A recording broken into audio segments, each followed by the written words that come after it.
नमस्कार दर्शकों, मैं आर्यश अग्नोत्री आप सबका स्वागत करता हूं। दर्शकों, आज हम बात करेंगे मेष राशि फल मार्च 2023 के बारे में। मार्च का महीना मेष राशि वालों के लिए कैसा रहेगा, कौन कौन से ग्रहों का राशि परिवर्तन होगा, ग्रहों के राशि परिवर्तन से कौन से क्षेत्रों में क्या बदलाव देखने को मिलेगा। हम बात करेंगे आपके संपूर्ण क्षेत्रों के बारे में, जैसे मार्च के महीने में आपका स्वास्थ्य कैसा रहेगा, धन की स्थिति कैसी रहेगी, कुटुंब परिवार की स्थिति कैसी रहेगी, भाई बहनों के साथ संबंध कैसे रहेंगे, भूमि भवन प्रॉपर्टी मकान के योग बनेंगे या नहीं बनेंगे, शिक्षा के लिए समय कैसा रहेगा, प्रेम विवाह के लिए मार्च का महीना कैसा रहेगा, रोग ऋण शत्रुओं के लिए कैसी स्थिति बनेगी, वैवाहिक जीवन आपका कैसा रहेगा, पार्टनरशिप में क्या स्थिति बनने वाली है, गुप्त धन का योग बनेगा या नहीं बनेगा, ससुराल पक्ष से संबंध कैसे रहेंगे, भाग्य आपका साथ देगा या नहीं देगा, नौकरी और व्यापार के लिए समय कैसा रहेगा, आय होगी या व्यय होगा, कितना होगा, सभी क्षेत्रों के बारे में हम विस्तार से चर्चा करेंगे। तो आइए जानते हैं। सबसे पहले हम बात करेंगे ग्रहों के राशि परिवर्तन के बारे में। यदि हम मार्च के महीने में ग्रहों के राशि परिवर्तन के बारे में बात करें तो 4 ग्रहों का राशि परिवर्तन होगा और ये चारों ग्रह विशेष परिवर्तन करेंगे, विशेष लाभ देने का काम करेंगे। जैसे सूर्य 15 तारीख को 15 मार्च को कुंभ राशि को छोड़ करके 12वें भाव में मीन राशि में गोचर करेंगे। वही मंगल 13 तारीख से मिथुन राशि में गोचर करेंगे, 13 तारीख तक धन भाव में रहेंगे, उसके बाद मिथुन राशि में तीसरे भाव में मंगल का गोचर होगा। शुक्र 12 तारीख से मेष राशि में गोचर करेंगे, लेकिन 12 तारीख तक शुक्र जो है 12वें भाव में मीन राशि में रहेंगे। वही बुध की यदि बात करें तो बुध 16 तारीख से मीन राशि में आ जाएंगे, लेकिन 16 तारीख तक बुध आपके एकादश भाव में कुंभ राशि में गोचर करेंगे। तो ये 4 ग्रहों का राशि परिवर्तन होगा।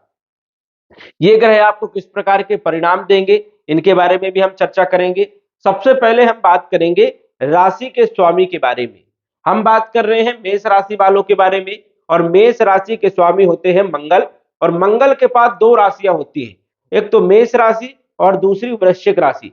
मंगल के पास 2 भाव हैं, लगन का भाव और वृश्चिक राशि अष्टम भाव। तो लग्नेश होकर के मंगल, अष्टमेश होकर के मंगल धन भाव में विराजमान है। वैसे तो धन भाव में जब भी लग्नेश का गोचर हो तो धन प्रदान कर पाता है, लेकिन मंगल या शनि कोई दूसरा ग्रह हो या राहु हो तो ये धन तो देते हैं, लेकिन धन के साथ जो है परेशानियां भी खड़ी कर देते हैं। अब मंगल धन तो देगा यहाँ पर, लेकिन ये कुटुंब परिवार का भाव है, और कुटुंब परिवार के भाव में मंगल का गोचर अच्छा नहीं माना जाता है। इस कारण से कुटुंब परिवार में विवाद करवाने का काम करेंगे, और धन तो देंगे लेकिन खर्चे भी करवाएंगे, अहंकार भी बढ़वाएंगे, ईगो यहाँ पर बढ़ सकता है। साथ ही साथ वाणी पर आपको विशेष ध्यान देने की जरूरत रहेगी, जिससे कि कटु वाणी आप किसी को ना बोले जिससे शत्रु पैदा हो। तो यहाँ पर वाणी पर ध्यान रखना है, खर्चे थोड़ा सा कम करना है, और कुटुंब परिवार की स्थिति को भी सामान्य बनाकर रखने की स्थिति आपकी रहेगी। लेकिन मंगल जो है यहाँ पर रहेंगे 13 मार्च तक, और 13 मार्च के बाद तीसरे भाव में मिथुन राशि में गोचर करेंगे। मंगल जब तीसरे भाव में आ जाएंगे तो जबरदस्त लाभ देने का काम करेंगे, क्योंकि तीसरा भाव जो होता है ये होता है बल पराक्रम का, और भाई बहनों का, छोटे भाई बहनों का, और भाई बहनों के कारक ग्रह मंगल माने जाते हैं, बल पराक्रम के कारक ग्रह मंगल माने जाते हैं। तो भाव भी जो है बल पराक्रम का, और मंगल भी बल पराक्रम के कारक है। तो इस कारण से तीसरे भाव में मंगल जबरदस्त लाभ देने का काम करेंगे। एक तो छोटे भाई बहनों से संबंध अच्छे बनेंगे, साथ ही साथ यदि आप कम्युनिकेशन के क्षेत्रों में काम करते हैं, या फिर आप पुलिस फौज आर्मी वन विभाग इन क्षेत्रों में कार्य करते हैं तो जबरदस्त लाभ देखने को मिलेंगे, या आप सोशल मीडिया से जुड़े हुए हैं, सोशल वर्कर हैं, तो उसमें भी आपको लाभ देखने को मिलेंगे। तो मंगल तीसरे भाव में जबरदस्त लाभ देने का काम करते हैं। मंगल की 3 दृष्टियां होती हैं। मंगल की जो चौथी दृष्टि है वो पड़ेगी आपके छठे भाव में, 1 2 3 4 चौथी दृष्टि पड़ेगी छठे भाव में, और छठा भाव होता है रोग का, ऋण का, शत्रु का, कलह का, कर्ज का। तो मंगल जो है रोग ऋण शत्रु और कलह कर्ज को समाप्त करने का काम करेंगे। जो आपने ऋण लिया है उसको भी चुकाने का काम यहाँ पर मंगल करेंगे। शत्रुओं को परास्त करने का भी मंगल यहाँ पर काम करेंगे, क्योंकि मंगल यहाँ पर बली हो जाएंगे और जबरदस्त लाभ देने का काम करेंगे। मंगल की जो दूसरी दृष्टि है वो सप्तम दृष्टि है, तो सप्तम दृष्टि आपके भाग्य भाव में पड़ेगी, तो भाग्य का आपको साथ मिलेगा, भाग्य आपका साथ देगा, प्रबल होगा। साथ ही साथ पिता के संबंधों में भी जो है लाभ मिलेगा, अच्छी स्थिति यहाँ पर बनेगी, पिता का सहयोग आपको मिलेगा। तो सप्तम दृष्टि भाग्य भाव में, और मंगल की जो तीसरी दृष्टि है वो अष्टम दृष्टि है। तो मंगल आठवीं दृष्टि से आपके कार्य क्षेत्र, कैरियर के भाव को देखेंगे, दसम भाव को देखेंगे, तो इस कारण से नौकरी में भी परिवर्तन लाएंगे, जबरदस्त लाभ देने का काम करेंगे, व्यापार की स्थितियों को भी जबरदस्त लाभ पहुंचाने का काम करेंगे। तो मंगल ये समझ जाइए कि 13 मार्च के बाद जबरदस्त लाभ देने वाले हैं, और आपके बल पराक्रम के भाव को भी मजबूत करेंगे, रोग और शत्रुओं को भी समाप्त करने का काम करेंगे, और भाग्य में बदलाव करने का काम करेंगे। साथ ही साथ जो है नौकरी व्यापार की स्थिति को भी जबरदस्त लाभ पहुंचाने का काम करेंगे। तो राशि के जो स्वामी मंगल है वो आपको बहुत अच्छे परिणाम देने का काम करेंगे 13 मार्च के बाद। लेकिन 13 मार्च तक आपको अपनी वाणी पर संयम रखना है, गुस्सा पर कंट्रोल करना है, और यहाँ पर कुटुंब परिवार में भी विशेष रूप से ध्यान रखना है। इन चीजों का आपको ध्यान रखना है। मंगल आपके लग्नेश के मालिक है, और यहां से हम देखते हैं आपके चरित्र के बारे में, स्वभाव के बारे में, और यहाँ पर राहु भी विराजमान है। तो इस कारण से यहाँ पर थोड़ा सा आपको धैर्य बनाए रखना है, क्योंकि कोई भी जल्दीबाजी में काम नहीं करना है। जल्दीबाजी में यदि आप कोई भी काम करोगे तो आपके काम बिगड़ जाएंगे, आपको नुकसान होगा। राहु जो है भ्रमित का कारण है, कंफ्यूजन करता है, तो इस कारण से मानसिक स्थिति को थोड़ा सा सुधारने का प्रयास करें, और भ्रमित ना हो। कोई भी काम यदि कर रहे हो तो थोड़ा सोच विचार कर करने की जरूरत है, क्योंकि राहु आपको जो है यहाँ पर भ्रमित करने का काम करेगा। इस स्थिति को थोड़ा सा ध्यान रखने की विशेष जरूरत है। और यहाँ पर शनि की दृष्टि भी रहेगी, शनि की तीसरी दृष्टि आपके लगन भाव में रहेगी, तो आलस्य को जो है आप यहाँ पर जो है चुनौती नहीं देना है, आलस्य दूर भगाना है। तो इस चीज का भी विशेष रूप से ध्यान रखना है। यदि आप आलस्य करोगे तो कई सारे काम आपके जो है रुकावट पैदा होगी, और विलंबता के साथ काम होंगे। इसे आलस्य बिल्कुल भी नहीं करना है, क्योंकि लगन भाव में शनि की भी दृष्टि होगी, और शनि की दृष्टि अच्छी नहीं रहेगी। इस चीज का भी आपको विशेष रूप से ध्यान रखना है।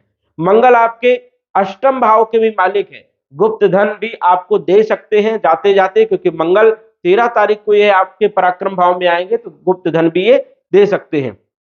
ससुराल पक्ष के संबंधों में भी मधुरता लाने का भी काम करेंगे, क्योंकि पराक्रम भाव में मंगल अच्छे फल देने का काम करते हैं। तो मंगल के बाद अब हम बात करेंगे धनेश के बारे में। धन के जो मालिक है वो आपके शुक्र हैं, क्योंकि यहाँ पर 2 नंबर है, और 2 नंबर वृषभ राशि जिसके स्वामी शुक्र होते हैं, और शुक्र के पास भी 2 राशियां हैं। शुक्र आपके धन के भी मालिक है, और आपके वैवाहिक जीवन के मालिक है, दाम्पत्य जीवन के भी मालिक है। और ये गोचर कर रहे हैं 12वें भाव में। 12वें भाव में यदि देखा जाए तो शुक्र का गोचर वैसे तो अच्छा माना जाता है, लेकिन 12वें भाव में खर्चे बहुत करवाते हैं। अब धन का मालिक जब 12वें भाव में गोचर करेगा, और 12वां भाव व्यय का होता है, हानि का होता है, नुकसान का होता है, तो स्वाभाविक है कि धन जो है आपका व्यय होगा, खर्च होगा। अब ये खर्च कहां पर होगा? कई जगह खर्च हो सकता है। अब ये भाव विदेश का भी है, और यात्राओं का भी है, तो इन क्षेत्रों में आपका धन खर्च हो सकता है। वैवाहिक जीवन मतलब ये दाम्पत्य जीवन, ये पत्नी भाव है, पत्नी के क्षेत्रों में भी धन खर्च हो सकता है। इस चीज का भी आपको ध्यान रखना है। तो धन जो है आएगा, लेकिन धन खर्च आपका मार्च के महीने में ज्यादा होगा। कब तक होगा? ये 12 तारीख तक, 12 तक जो है शुक्र आपके 12वें भाव में, व्यय भाव में रहेंगे, और 12 तारीख को ये आपकी राशि मेष राशि में गोचर करेंगे, फिर आपको जबरदस्त लाभ देने का काम करेंगे। लेकिन 12 मार्च तक जो है शुक्र आपको बहुत ज्यादा खर्चे करवाने का काम करेगा। भूमि खरीद सकते हो, प्रॉपर्टी खरीद सकते हो, देश विदेश की यात्राएं कर सकते हो, धार्मिक यात्राएं कर सकते हो, घूमने के लिए, सुख सैया, सुख प्राप्त करने के लिए, भोग विलास के लिए आप पैसा खर्च कर सकते हो। ये स्थितियां यहाँ पर बन रही है। तो इस कारण से आपको विशेष रूप से अच्छी जगह जो है धन खर्च करने की जरूरत आपको रहेगी। फालतू पैसे व्यय ना करें, पैसे को बचाने का प्रयास करना है यहाँ पर। तो खर्चे आपके बढ़ेंगे, अनगल खर्च बढ़ जाएंगे, इसलिए विशेष रूप से ध्यान रखना है। वही शुक्र आपके सप्तम भाव वैवाहिक जीवन के मालिक हैं, 12वें भाव में गोचर करेंगे 12 तारीख तक। इस कारण से थोड़ा सा वैवाहिक जीवन में भी विशेष रूप से ध्यान रखना है। वैसे शुक्र जो है 12वें भाव में भोग विलास यहाँ पर देता है, दाम्पत्य जीवन के लिए अच्छा है। कोई यहाँ पर विशेष कोई खराब स्थिति यहाँ पर नहीं बन रही है, लेकिन पार्टनरशिप में जो आप व्यापार कर रहे हो इसमें थोड़ा सा आपको 12 तारीख पे विशेष रूप से ध्यान देने की जरूरत है। कोई पैसा आपका फालतू जगह ना लग जाए, कोई ऐसा बड़ा कार्य आपको नहीं करना है, इस चीज का भी ध्यान रखना है। लेकिन यदि आप विदेश से जुड़े हुए काम कर रहे हो तो उसमें आपको जबरदस्त सफलता देखने को मिलेगी। यदि आप जन्म स्थान से छोड़ करके कहीं दूर पर यदि कार्य कर रहे हो तो वहां पर भी आपको सफलता देखने को मिलेगी। तो ये चीजें हैं, यहाँ पर विदेश से जुड़े हुए काम कर सकते हो, विदेश की यात्राएं भी कर सकते हो, भ्रमण करने के लिए भी जा सकते हो, आपको लाभ देखने को मिलेगा। वही शुक्र की सप्तम दृष्टि, शुक्र उच्च राशि में गोचर कर रहे हैं, इस कारण से यहाँ पर बहुत अच्छे परिणाम भी देंगे। जिन लोगों को विदेश जाना है वो बिल्कुल जा सकते हैं, अच्छी स्थिति है। शुक्र की दृष्टि, सप्तम दृष्टि जो है छठे भाव में पड़ रही है, तो रोगों को दूर करने का काम करेंगे, ऋणों को समाप्त करने का काम करेंगे, कर्जे को जो है मुक्ति करने का भी काम यहाँ पर शुक्र करने वाले हैं। तो शुक्र आपको जबरदस्त लाभ देंगे। और जैसे ही 12 तारीख को शुक्र आपके लगन भाव में आ जाएंगे तो और अच्छे परिणाम देने का काम करेंगे, आपके चेहरे में निखार लाने का काम करेंगे, आपके चेहरे में आकर्षण लाने का काम करेंगे, और कहीं ना कहीं जो है नई ऊर्जा देने का काम करेंगे, जोश देने का काम करेंगे, और दाम्पत्य जीवन की स्थिति को और मधुर बनाने का काम करेंगे। साथ ही साथ जो है यदि देखा जाए तो पार्टनरशिप में भी जबरदस्त लाभ देने का काम यहाँ पर शुक्र करने वाले हैं। धन की स्थिति को मजबूत करने का काम करेंगे, क्योंकि धन का मालिक जब लगन भाव में गोचर करे तो जबरदस्त धन प्राप्त होता है, और ये धन प्राप्त होगा 12 मार्च के बाद। ये जबरदस्त स्थिति बनने वाली है, तो शुक्र आपको जबरदस्त लाभ देने का काम करेगा। तो धन की स्थिति भी आपकी 12 तारीख के बाद बहुत अच्छी रहेगी। फिर खर्चे भी आपके रुक जाएंगे, खर्चे नहीं होंगे 12 तारीख के बाद, लेकिन 12 तारीख तक आपको विशेष रूप से थोड़ा खर्चों पर ध्यान देना होगा। बात करें आपके तृतीय भाव के मालिक के बारे में, तृतीय से बनते हैं आपके बुध, और बुध गोचर कर रहे हैं एकादश भाव में। बुध का गोचर एकादश भाव में बहुत अच्छा होता है। यहां पर यदि देखा जाए तो बल पराक्रम में वृद्धि करने का काम करेंगे, कम्युनिकेशन के क्षेत्रों में मजबूती लाने का काम करेंगे। यदि आप पत्रकार हैं, लेखक हैं, या फिर अकाउंट से जुड़े हुए काम कर रहे हैं तो आपको जबरदस्त लाभ देने का काम करेंगे। व्यापारिक स्थिति को भी जो है लाभ पहुंचाने का काम करेंगे। कोर्ट कचहरी में कोई मामला यदि चल रहा है वो आपके पक्ष में भी आ सकता है, क्योंकि बुध आपके पराक्रम के भी मालिक हैं, रोग ऋण शत्रुओं के भी मालिक है, और ये जो है एकादश भाव में गोचर कर रहे हैं, तो शत्रुओं पर आप विजय प्राप्त कर सकते हैं, कर्जों को मुक्ति दिला सकते हैं। कोई व्यापार या बिजनेस के लिए लोन लेना चाहते हो तो वो भी आपको आसानी से मिल सकता है। तो ये काफी अच्छी स्थिति है। यदि आप सोशल वर्कर हैं या सोशल मीडिया से जुड़े हुए हैं तो इन क्षेत्रों में भी बुध आपको लाभ पहुंचाने का काम करेंगे, लेकिन 16 तारीख तक ही लाभ पहुंचाएंगे। 16 तारीख के बाद जब बुध 12वें भाव में गोचर करेंगे 16 मार्च के बाद मीन राशि में, तो यहाँ पर बुध नीच राशि के हो जाते हैं, और जब नीच राशि के हो जाते हैं तो बुरे परिणाम देते हैं। तो शत्रुओं पर जो है थोड़ा सा आपको ध्यान देना होगा, काम जो है बच बच करके करना होगा। और जो लोग कम्युनिकेशन के क्षेत्रों में काम कर रहे थे या मीडिया के क्षेत्र में काम कर रहे थे, पत्रकारिता का काम, कवि का काम कर रहे थे, तो उन लोगों पर भी विशेष रूप से वाणी पर ध्यान देने की जरूरत रहेगी कि कोई उनके वाणी से कोई अशब्द ना निकल जाए जिससे उनको परेशानियां हो, जिससे उनको जो है परेशानियों का सामना करना पड़े। तो ये चीज आपको ध्यान रखना होगा 16 मार्च के बाद, क्योंकि 16 मार्च के बाद बुध की स्थिति ठीक नहीं रहेगी, वाणी दोष करेगा, क्योंकि वाणी का कारक ग्रह है बुध। तो 16 तारीख तक स्थिति ठीक रहेगी, लेकिन 16 के बाद स्थिति खराब रहेगी। इस चीज का भी आपको विशेष रूप से ध्यान देना है, और स्वास्थ्य पर भी ध्यान रखना है, कोई रोग पैदा ना हो जाए, स्किन की प्रॉब्लम आपको ना हो, इस चीज का भी आपको विशेष रूप से ध्यान देना है। वैसे तो स्वास्थ्य आपका बहुत अच्छा रहेगा मार्च के महीने में, क्योंकि लग्नेश मंगल जो है धन भाव में और पराक्रम भाव में गोचर करेंगे, तो स्वास्थ्य से संबंधित आपको कोई भी तकलीफ नहीं होने वाली है। बात करें आपके चौथे भाव के बारे में, भूमि, भवन, प्रॉपर्टी, मकान और वाहन के बारे में। ये चौथा भाव जो होता है ये भूमि का होता है, भवन का होता है, प्रॉपर्टी का होता है, मकान का होता है। तो यहाँ पर कोई भी ग्रह ही, यहाँ पर 4 नंबर लिखा है, 4 नंबर कर्क राशि, और कर्क राशि के स्वामी चंद्रमा होते हैं। चंद्रमा का फलादेश संभव नहीं होता है, क्योंकि 2.25 दिन में चंद्रमा का राशि परिवर्तन हो जाता है। लेकिन यहाँ पर देखा जाएगा कि कौन से ग्रहों की दृष्टि पड़ रही है। तो यहाँ पर यदि हम देखें तो गुरु की 5वीं दृष्टि यहाँ पर पड़ रही है। गुरु की 5वीं दृष्टि पड़ने से भूमि, भवन, प्रॉपर्टी, मकान के योग बन सकते हैं, लेकिन फिर भी आपको ध्यान देना होगा, विशेष रूप से सोच समझ करके कार्य करने की आपको विशेष जरूरत रहेगी। तो भूमि, भवन, प्रॉपर्टी के मकान के योग तो बनेंगे, इसमें कोई संशय वाली बात नहीं है, लेकिन फिर भी थोड़ा सा सतर्कता से आपको काम करने की जरूरत रहेगी। इस चीज का आपको ध्यान रखना है। बात करें आपके पंचम भाव के मालिक के बारे में, पंचम भाव में 5 नंबर सिंह राशि और जिसके स्वामी होते हैं सूर्य, और सूर्य का गोचर एकादश भाव में हो रहा है 15 तारीख तक, 15 मार्च तक। पंचम भाव से हम देखते हैं शिक्षा के बारे में, संतान के बारे में, प्रेम विवाह के बारे में। तो शिक्षा के लिए 15 तारीख तक बहुत अच्छे योग है, शिक्षा आपकी बहुत अच्छी रहेगी, संतान के योग बनेंगे, जो लोग संतान के लिए चिंतित थे उनकी समस्याओं का समाधान होगा। और वही यदि बात करें प्रेम विवाह के लिए, तो प्रेम विवाह के लिए भी 15 मार्च तक काफी अच्छी स्थिति बन रही है। लेकिन 15 मार्च के बाद जब सूर्य आपके 12वें भाव में गोचर करेंगे तो यहाँ पर अच्छे नहीं माने जाते हैं, इस चीज का भी आपको ध्यान रखना है। ये बाधक भाव माना जाता है, इस कारण से यहाँ पर सूर्य अच्छे परिणाम नहीं देंगे। शिक्षा के लिए यदि आप विदेश जाना चाहते हैं, ये विदेश का भाव भी माना जाता है, व्यय का भाव भी है और विदेश का भी भाव। यदि आप शिक्षा के लिए विदेश जाना चाहते हैं या आप विदेश में शिक्षा प्राप्त कर रहे हैं तो आपके लिए समय बढ़िया रहेगा, कोई दिक्कत नहीं है, कोई समस्या नहीं है। वही प्रेम विवाह के लिए यदि हम बात करें तो 15 तारीख तक स्थिति बढ़िया रहेगी, उसके बाद थोड़ा सा आपको ध्यान रखना है, यहाँ पर जो है मनमुटाव की स्थिति बन सकती है, इस चीज का भी आपको विशेष रूप से ध्यान देने की जरूरत रहने वाली है। तो विशेष रूप से आपको ये चीज ध्यान रखना है। वही बात करें हम आपके छठे भाव के मालिक जो कि बुध है, हमने बताया कि बुध आपके पराक्रम के भी मालिक है और आपके रोग ऋण शत्रु के मालिक हैं। वो एकादश भाव में गोचर करेंगे, एकादश भाव में गोचर करेंगे तो अच्छे परिणाम देंगे 16 तारीख तक, उसके बाद खराब परिणाम देंगे, व्यय कराएंगे, नुकसान कराएंगे। इसके बाद यदि हम बात करें आपके सप्तमेश के बारे में, वैवाहिक जीवन के बारे में, तो यहाँ के मालिक शुक्र हैं।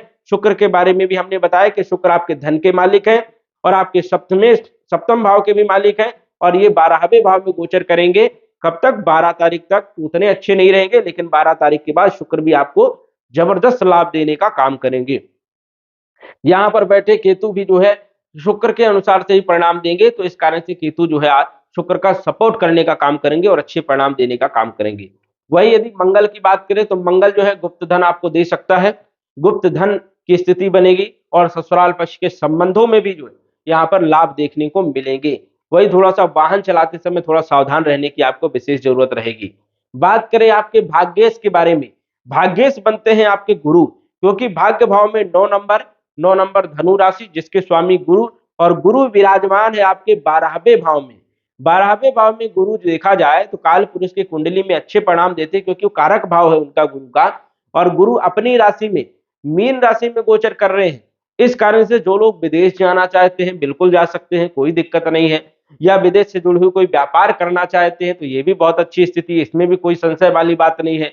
तो गुरु जो है आपको जबरदस्त लाभ देने का काम करेंगे, धन की स्थिति को बढ़ाने का काम करेंगे, आर्थिक स्थिति को मजबूत करने का काम करेंगे। साथ ही साथ शुक्र भी 12वें भाव में रहेंगे, और शुक्र यहाँ पर उच्च के माने जाते हैं मीन राशि में, तो शुक्र भी जो है धन की स्थिति को बढ़ाने का काम करेंगे, लेकिन खर्चे भी उतने ही करवाएंगे। और शुक्र 12 तारीख तक थोड़े आय तो देंगे लेकिन खर्चे भी उतने कराएंगे, इसलिए ध्यान रखना है। तो गुरु आपको काफी अच्छे परिणाम देने का काम करेंगे। यदि आप धार्मिक यात्रा करना चाहते हैं या कोई मांगलिक कार्य करना चाहते हैं, मार्च के महीने में हो सकता है कोई मांगलिक कार्य हो, क्योंकि शुक्र जब लगन भाव में आ जाएंगे तो मांगलिक कार्य करवाने का भी काम करते हैं। तो गुरु भी अच्छी स्थिति में और शुक्र भी अच्छी स्थिति में है, तो हो सकता है विवाह का कोई योग बने, कोई मांगलिक कार्य हो, शुभ कार्य हो, तो उसमें आपका पैसा खर्च हो सकता है। ये भी स्थितियां यहाँ पर बन रही है। बात करें आपके दसम भाव के बारे में, नौकरी के बारे में, व्यापार के बारे में, कारोबार के बारे में, धंधे के बारे में, तो यहाँ के मालिक बनते हैं शनि, और शनि विराजमान है आपके एकादश भाव में स्वराशि में, और कुंभ राशि में शनि का गोचर अच्छा माना जाता है और ये उनकी प्रिय राशि है। हालांकि अभी यदि देखा जाए तो फरवरी के महीने में, जनवरी के महीने में ये अस्त थे, लेकिन मार्च के महीने में ये उदय हो जाएंगे, तो इस कारण से जबरदस्त लाभ आपको देखने को मिलेगा। यदि देखा जाए तो 2022 की स्थिति में शनि जो है शश नामक राजयोग बना रहे थे, लेकिन आपके व्यापार के क्षेत्र में, करियर के क्षेत्र में, नौकरी के क्षेत्र में कई सारे कारणों में विलंब कर रहे थे, लेकिन अब वो एकादश भाव में गोचर कर रहे हैं और शनि एकादश भाव में बहुत अच्छे परिणाम देता है।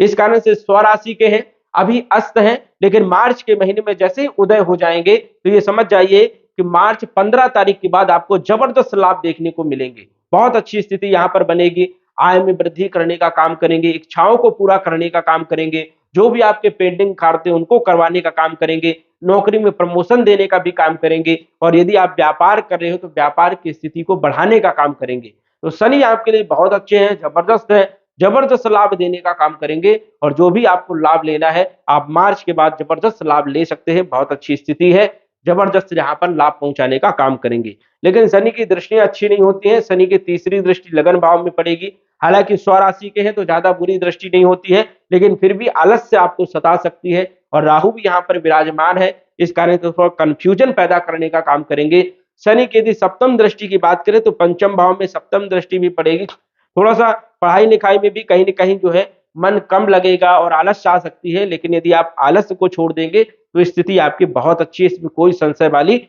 बात नहीं है। और थोड़ा सा दसम दृष्टि की बात करें तो दसम दृष्टि इनकी जो है अष्टम भाव में पड़ेगी, तो थोड़ा वाहन चलाते समय भी आपको सावधान रहना है। कोई भी यदि आप कार्य कर रहे हैं, लंबे टूर में जा रहे हैं, यदि वाहन चला रहे हैं तो थोड़ा सतर्कता आपको बरतने की विशेष जरूरत यहाँ पर रहेगी। तो शनि आपको जबरदस्त लाभ देने का काम करेंगे। बात करें 12वें भाव के मालिक के बारे में, गुरु के बारे में, और गुरु 12वें भाव में ही गोचर करेंगे पूरे मार्च के महीने में। अप्रैल में राशि परिवर्तन करेंगे, तो वैसी स्थिति आपकी बनी रहेगी। गुरु यहाँ पर धन देने का काम करेंगे, आर्थिक स्थिति को मजबूती बनाने का काम, और धर्म कर्म के क्षेत्र में आपका पैसा भी थोड़ा खर्च हो सकता है, ये भी स्थितियां यहाँ पर बन रही है। कुल मिलाकर के यदि हम बात करें तो बहुत अच्छी स्थिति है आपकी मार्च के महीने में, और ये चारों ग्रह कहीं न कहीं आपको जबरदस्त लाभ देने का काम करेंगे। लेकिन सूर्य का राशि परिवर्तन आपके लिए बढ़िया नहीं रहेगा, क्योंकि 15 तारीख के बाद 12वें भाव में सूर्य का गोचर अच्छा नहीं माना जाता है। पिता के संबंधों में थोड़ा सा कहीं न कहीं तनाव आ सकता है, इसलिए विशेष रूप से ध्यान देना है। मंगल का राशि परिवर्तन आपके लिए बहुत अच्छा रहेगा, शुक्र का राशि परिवर्तन आपके लिए बहुत अच्छा रहेगा, और बुध का राशि परिवर्तन आपके लिए अच्छा नहीं रहेगा। तो 2 ग्रहों का राशि परिवर्तन आपके लिए जबरदस्त रहेगा, और 2 ग्रहों का राशि परिवर्तन आपके लिए अच्छा नहीं रहेगा, तो ये भी आपको विशेष रूप से ध्यान देना है। यदि हम बात करें उपाय के बारे में, तो सूर्य का उपाय आप जरूर करें। यदि आप सूर्य का उपाय करना चाहते हैं तो ओम घृण सूर्याय नमः इस मंत्र का जप करें, सूर्य को जल दे, और सूर्योदय से पहले सो करके उठे। यदि आप ये दैनिक प्रक्रिया अपनाएंगे तो आपको जबरदस्त लाभ देखने को मिलेंगे। वही बुध के उपाय के बारे में यदि बात करें तो बुध का उपाय है कि आप गणेश जी की आराधना करें, और ओम बुम बुधाय नमः इस मंत्र का कम से कम 108 बार जप करें शाम के समय, तो जबरदस्त लाभ देखने को मिलेगा, और स्थितियों में काफी कुछ सुधार देखने को मिलेगा। तो दर्शकों, आज बस इतना ही। धन्यवाद।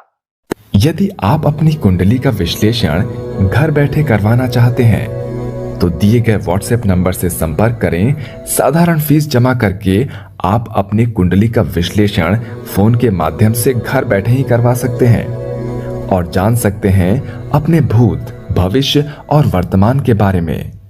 धन्यवाद।